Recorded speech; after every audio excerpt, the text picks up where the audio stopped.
Hey guys, it's Madison. Thanks for joining me in this faithful home.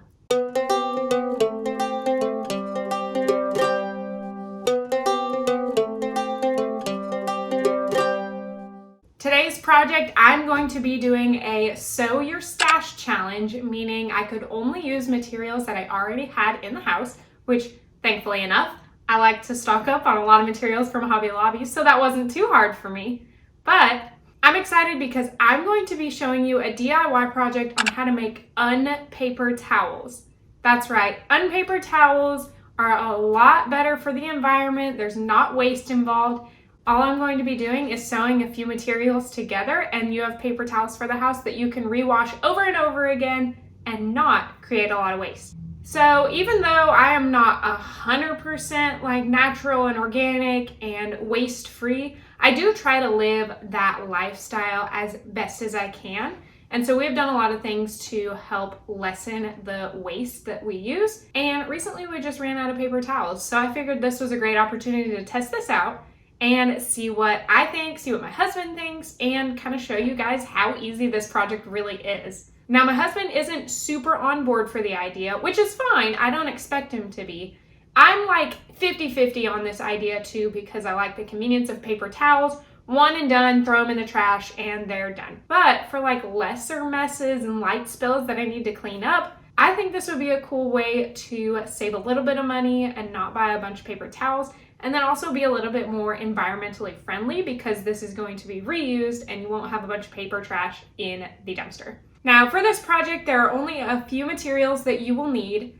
And obviously you can see I already have these squares cut because I had planned on using these for a different project, but I decided we can use this now since I'm doing a Sew Your Stash challenge. I already have these squares cut at 12 by 12, which this is a basic flannel material. Flannel is really good about absorbing liquid, so it'll be good to use as a towel. And then normally you would use like terry cloth or something else for the back side of it. But since I didn't have that, I do have this like t-shirt stretchy knit fabric. And I think it's super pretty. It actually kind of goes with the shirt I'm wearing today. But I think it's really pretty and it's fun, and I think it will go great with this project. So what I need to do, since I already have these cut at 12 by 12, I believe I have 10 squares. I need to go ahead and cut 10 squares of this fabric at 12 by 12, and then we will continue on.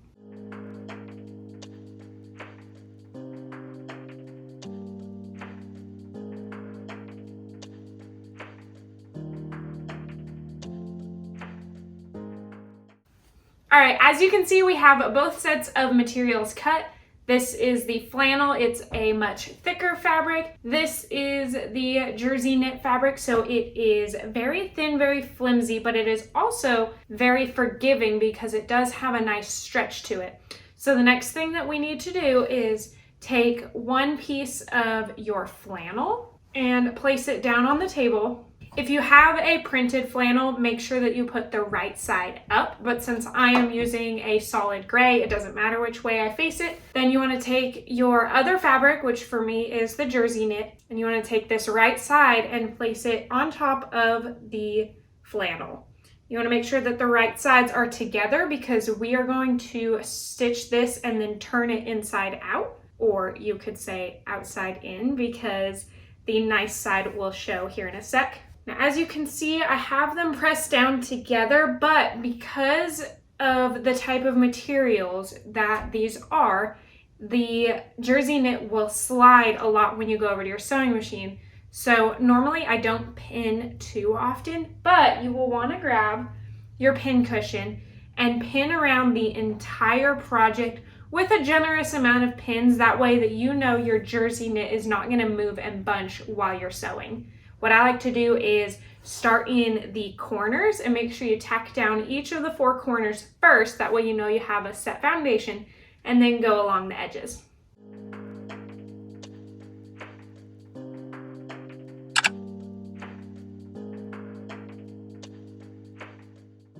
All right, this is what it will look like once you have it pinned.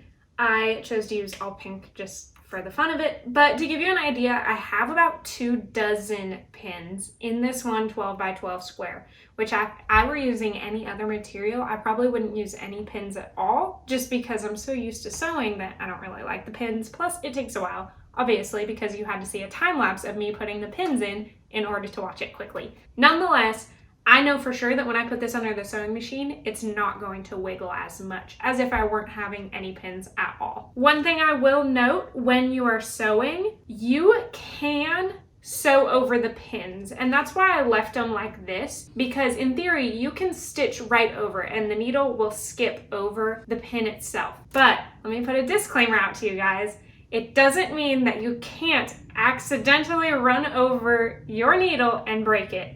If Kelly is watching this right now, she would know, because I told her that she could run over the pin and be no big deal, right? When I was teaching her how to sew, but the needle hit the pin. Thankfully it didn't break, but I was like, that's literally never happened to me before. And then like the next couple days and times I was sewing, I broke like 4 needles doing a project where I had to pin it. I say this lightly, take it with a grain of salt, that you can leave all the pins in while you stitch, but you may want to slide them out as you go. That's why I faced them this way, so when I'm coming up to the pin, I can slide it out the side. Nonetheless, what I want you to do is stitch across the entire project, but I want you to leave about a 3-inch opening somewhere on one of the sides. Remember not to leave it on the corner, because that'll make it harder when you go to turn this inside out. But leave about a 3-inch gap on one of the panel sides. So I'm gonna go do this now. And I grabbed, which I need to change out, a coordinating thread.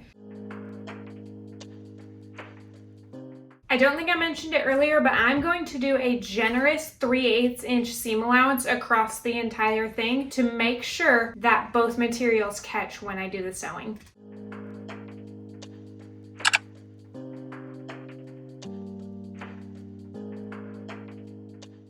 All right, I have sewn around the entire thing, and I didn't remove any of the side pins, but I did remove the corner pins because I was kind of afraid when I turned the machine, or turned the fabric on the machine, that I would snap a pin.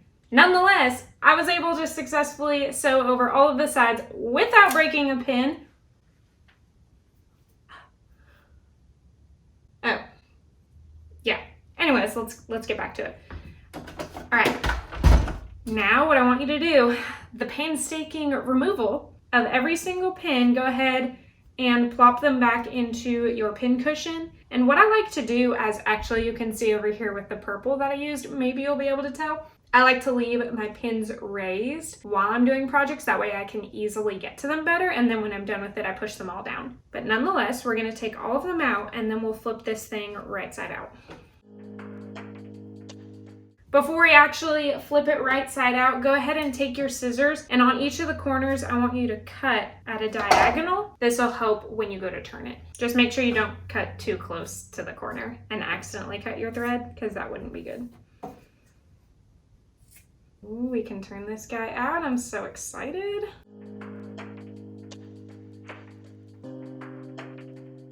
All right, this is already looking super amazing as is, but we do need to finish this opening, right? What we are gonna do to hide the opening is do a top stitch around the entire piece. Make sure when you are doing this that you still keep the flannel fabric down. I'm not sure if I said that earlier, but you wanna keep the flannel fabric on the bottom and the jersey knit on the top, because the flannel, being a nice thicker material, will glide better with the presser foot mover thingy majig, whatever you call it, on the sewing machine, and it'll help it glide better. So you don't want to have the jersey knit down first, but if you remember what we said earlier about jersey knit, we have to pin this again. I know, this is probably the suckiest part of the entire project, if I do say so myself, but like I said earlier, we don't want the material to slide, so we have to pin it. And going with the same pattern, pinning the corners first, and then pinning all the sides.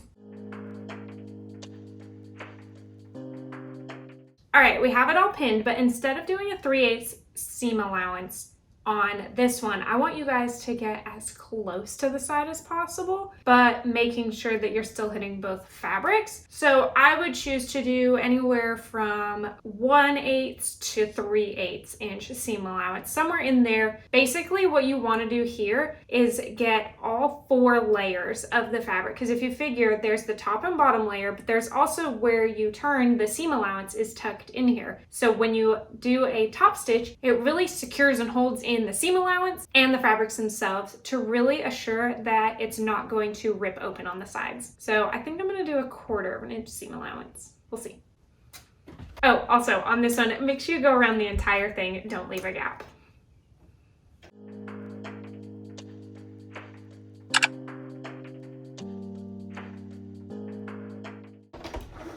Not gonna lie, sewing around the top was a little bit harder on my machine for whatever reason. I think it's just because my machine is really old, but I did have to take several of the pins out. So take all the rest of the pins out that you have. Find them all so you don't accidentally poke yourself. And then let's go ahead and cut the thread. All right, there you have it. First of 10 Unpaper towels is finished. I'm really excited because this pattern is super cute and flannel is really absorbent. So I am super excited to start using these in some of my videos, and then I'll be able to update you guys later on how they're working out. But I love this. The total size ended up being about 11 inches by 11 inches, and they're just super great. I'm really happy with how this looks. If you guys liked this tutorial, make sure to give it a thumbs up and comment down below if you have any other sewing videos that you would like to see me make. I love making these DIY projects for you guys, and I hope you do as well. If you are new to my channel, I would love for you to hit that subscribe button so that you feel welcomed into this faithful home with me, and I will check back with you guys in another video real soon. Bye!